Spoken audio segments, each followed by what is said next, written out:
Hello everyone, I am Dr. Kirti, fertility expert, 49 Hospital, Vizag branch.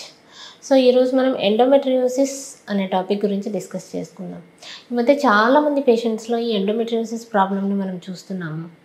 So చాలామంది mainly infertility couples, madam మాకు endometriosis problem ఉందన్నారు, మేము conceive అయ్యే chance ఉందా, లేదా ఎటువంటి ట్రీట్మెంట్స్ తీసుకోవాలి అనే క్వశ్చన్స్ మెయిన్గా అడుగుతూ ఉంటారు.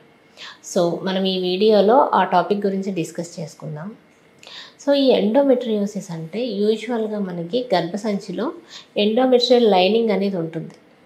సో ఈ లైనింగ్ ఆ గర్భసంచిలో మాత్రమే కాకుండా ఒక్కొక్కసారి ఏమవుతుందంటే ఓవరీస్లో, పెరిటోనియల్ క్యావిటీలో, అంటే అలా డిఫరెంట్ పార్ట్స్లో యుట్రైన్ క్యావిటీలో ఉండే టిష్యూ అక్కడక్కడ కూడా ఉంటుంది. సో అలా ఉండడం వల్ల ఏమవుతుందంటే ఈచ్ టైం మీకు పీరియడ్ వచ్చినప్పుడు యూజువల్గా బ్లీడింగ్ అవుతుంది.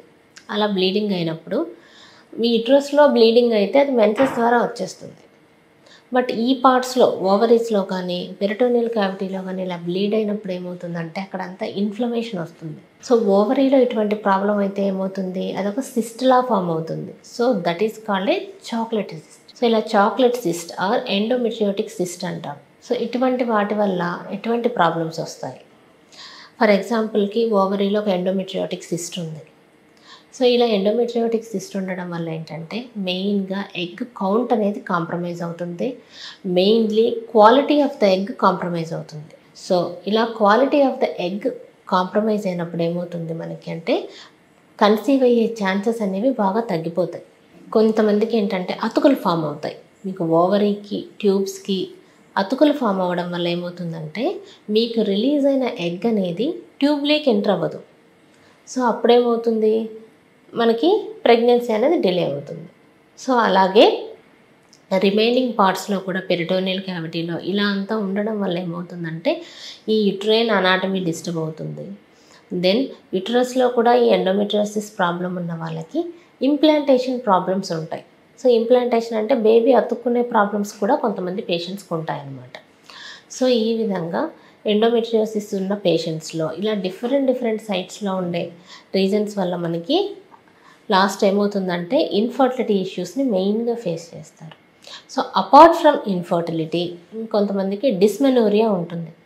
డిస్మెనోరియా అంటే పీరియడ్స్ వచ్చే ముందు విపరీతమైన పెయిన్ ఉంటుంది పీరియడ్స్లో కానీ.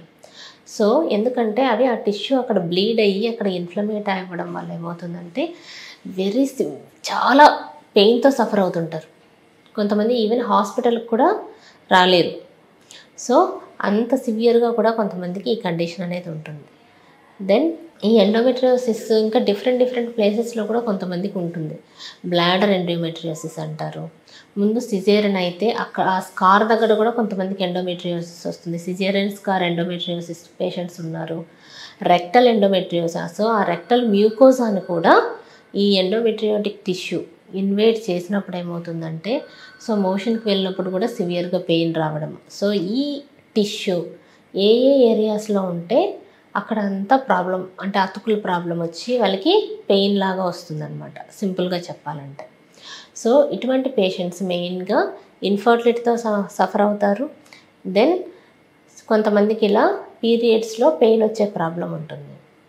సో ఇప్పుడు మీకు ఇటువంటి సిమ్టమ్స్ ఏమైనా ఉన్నప్పుడు ఇలా సివియర్ పెయిన్ రావడం పీరియడ్స్లో కానీ, లేదు మీరు కన్సీవ్ అవ్వకపోవడం ఇన్ఫర్టిలిటీ సమస్యతో బాధపడుతున్నట్లయితే మీరు ఇమ్మీడియట్గా డాక్టర్ని కన్సల్ట్ అవ్వాల్సి ఉంటుంది. దెన్ మరి దీనికి ట్రీట్మెంట్ ఎలా ఉంటుంది? సో ట్రీట్మెంట్ అనేది ఇట్స్ కంప్లీట్లీ ఇండివిజువలైజ్డ్ అంటారు. అంటే మీకు ఫస్ట్ ఎండోమెట్రియోటిక్ సిస్ట్ ఉందనుకోండి, what is the size of the cyst, అది యూనిలేటరల్ ఉందా, బైలేటరల్ ఉందా, దెన్ అగైన్ మీకు ఎగ్ రిజర్వ్ ఎలా ఉంది, మీ ఏజ్ ఎంత, దెన్ మేల్ యొక్క పారామీటర్స్ ఏంటి, 7 పారామీటర్స్. సో ఇవన్నీ బేస్ చేసుకొని మనకి ట్రీట్మెంట్ ప్రోటోకాల్ అనేది ఉంటుంది. బట్ ఎనీవే ఈ endometriosis patients as early as possible మనకు ఫర్టిలిటీ ట్రీట్మెంట్స్ అనేవి తీసుకోవాల్సి ఉంటుంది. సో ఫర్ ఎగ్జాంపుల్ మీకు ఒక 2 సెంటీమీటర్స్ ఎండోమెట్రియోటిక్ సిస్ట్ ఉంది, మీ ఏజ్ ఒక 26 ఇయర్స్, మేల్ పారామీటర్స్ అన్నీ కరెక్ట్గానే ఉన్నాయి అనుకున్నట్లయితే మనకు ఫస్ట్ ఒక ఐయుఐ ట్రీట్మెంట్ అనేది స్టార్ట్ చేస్తాము. సో ఒక 1 or 2 ఐయుఐ సైకిల్స్ మనం కన్సీవ్ అవుతున్నారా లేదా, ఎగ్ రిలీజ్ అవుతుందా లేదా, ఇలాంటివన్నీ చెక్ చేసుకుంటాం. సో బట్ లాంగ్ బ్యాక్ మీరు ఫర్ ఎగ్జాంపుల్ పేషెంట్ ఒక 36-37 ఇయర్స్, మనకు బయలేటరల్ ఎండోమెట్రియోటిక్ సిస్ట్లు ఉన్నాయి, రిజర్వ్ కూడా కాంప్రమైజ్ అవుతుంది. ఇటువంటి కండిషన్స్లో మనకి డైరెక్ట్లీ ఐవీఎఫ్కి కూడా మనం ట్రై చేయొచ్చు. సో మీకు ఇటువంటి సమస్య ఇన్ఫర్టిలిటీ ప్రాబ్లం ఉన్నప్పుడు మీరు యాజ్ ఫాస్ట్ యాజ్ పాసిబుల్ డాక్టర్ని కన్సల్ట్ అయితే మనకు సక్సెస్ రేట్స్ కూడా బాగుంటాయి. Thank you so much.